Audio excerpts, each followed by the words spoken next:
Arun XLO Ziva, an elite active retirement community in Mahabalipuram, Chennai. For apartments and luxury villas, call 7288 தமிழர் தந்தை சீபா ஆதித்தனார் அவர்களின் நினைவு நாளில் அவரை நினைவு கூர்ந்து அவருக்கு எமது செம்மாந்த வீர வணக்கத்தை செலுத்துகிறோம்.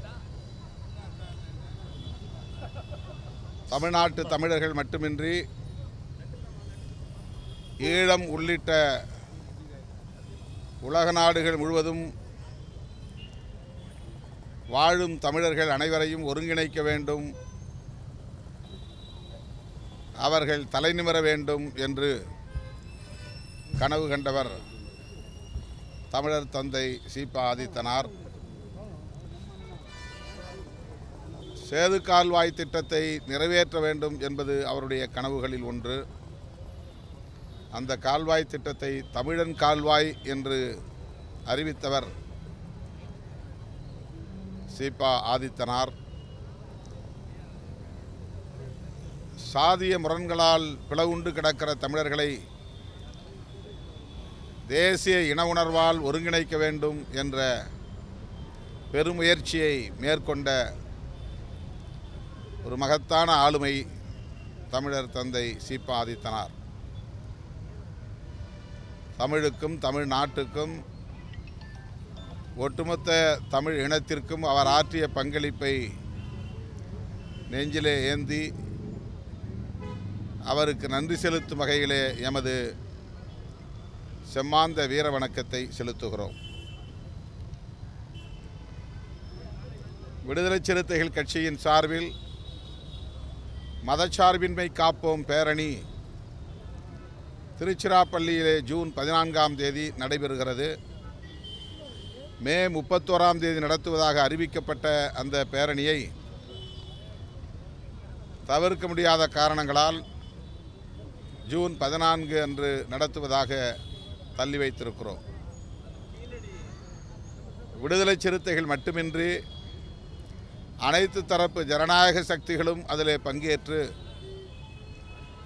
பாசிச பாஜக அரசின் வெறுப்பு அரசியலுக்கு முற்றுப்புள்ளி வைக்க முன்வர வேண்டும் என்று விடுதலை சிறுத்தைகள் கட்சி அறைகூவல் விடுக்கிறது.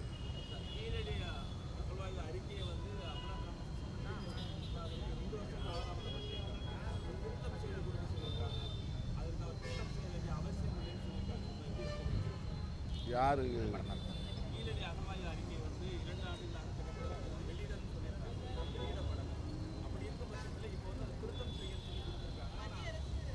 மத்திய அரசு அப்படி கேட்டிருக்கா?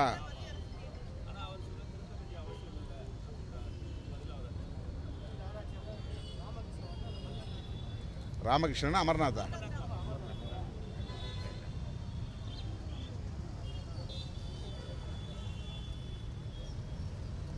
கீழடி ஆய்வுகளில் இருந்து கிடைத்திருக்கிற தரவுகளை இருட்டடிப்பு செய்யும் நோக்கில் இந்திய ஒன்றிய பாஜக அரசு திட்டமிட்டு செயல்படுகிறது.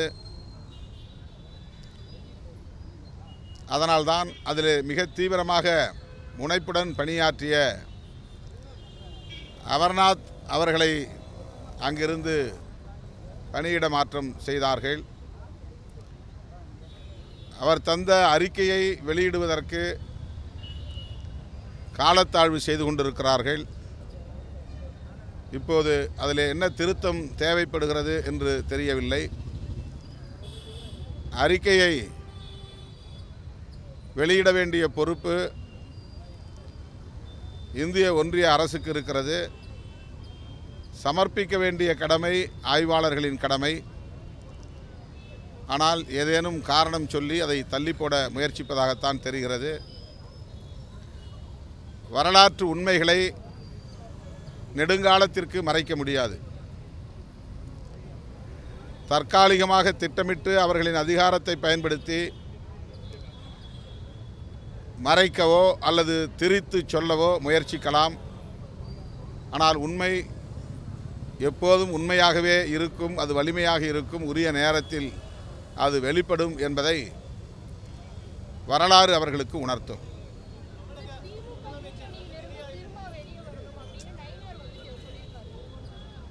அவர் நையாண்டியாக சொன்னார்.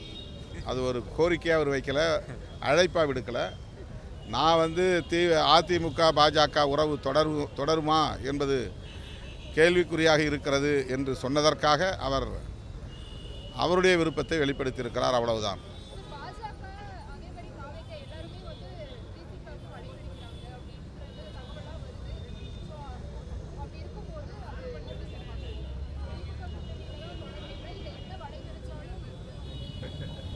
இந்த கேள்வியை கேட்டு கேட்டு கேட்டு சலித்து போய்விட்டது. நானும் இதற்கு பதில் சொல்லி சொல்லி சலித்து போய்விட்டது. உங்களுக்கு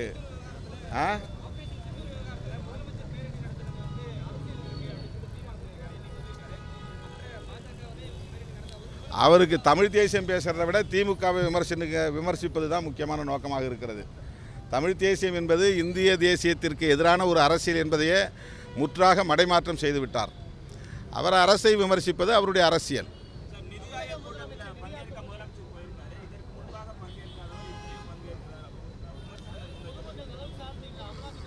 அதாவது பங்கேற்காமல் இருந்தது ஒரு எதிர்ப்பை வெளிப்படுத்துவதற்கானது தான். அப்படியே அதை தொடர்ந்து கடைபிடிக்கணுங்கிறது ஒன்றும் கட்டாயம் இல்லை. இந்த முறை போய் இவ்வளவு நாளாக ஏன் எங்களுக்கு நிதியை நீங்கள் கொடுக்கல, இவ்வளவு நிதியை ஏன் நிலுவையில் வச்சுருக்கிறீங்க அப்படின்னு நேராக போய் சண்டை போடலாம் இல்லையா? அந்த அடிப்படையில் அவர் முடிவெடுத்திருக்கலாம். அதனால் நாம் முற்றிலுமாக ஒரு அரசு, அதாவது மாநில அரசு இந்திய ஒன்றிய அரசோடு முற்றாக விலகி நிற்க முடியாது, பகைத்து நிற்கவும் முடியாது. ஒன்றிய அரசை சார்ந்து இயங்குவது தான் மாநில அரசு. இது அடிப்படையான உண்மை, அனைவரும் ஒப்புக்கொள்ள வேண்டிய ஒரு கசப்பான உண்மைதான். அப்படி இருக்கிற போது நம்முடைய எதிர்ப்பை தெரிவிப்பதற்காக சில நேரங்களில் கூட்டங்களை புறக்கணிப்பதுண்டு. இப்போ சட்டமன்றத்துக்குள்ளே போகிறோம், வெளிநடப்பு செய்கிறோன்றோம், வெளிநடப்பு செஞ்சுட்டு திருப்பி உள்ளே போய் உட்கார்றோம் இல்லையா? மொத்தமாக நம்ம வெளியேறி வந்துடுறது இல்லைல்ல. அது ஒரு சிம்பாலிக்கான ஒரு ப்ரொட்டஸ்ட், ஒரு அடையாளபூர்வமான எதிர்ப்பு. அதனால் ஒட்டுமொத்தமாக 5 வருடங்களும் அந்த நிதி ஆயோக் கூட்டத்தில் கலந்துக்கலன்னு சொன்னால் நட்டம் நமக்கு தான், அவங்களுக்கு இல்லை. எனவே இந்த முறை நேரில் போய் சந்திக்க வேண்டும். பிரதமர் அல்லது தொடர்புடைய அமைச்சர்கள் அதில் இருந்தால் நம்முடைய மாநில அரசின் கோரிக்கைகளை வலியுறுத்தி பேசுவதற்கான ஒரு வாய்ப்பாக முதல்வர் இதை கருதி இருக்கலாம். அதனால் அவர் சென்றிருக்கலாம்.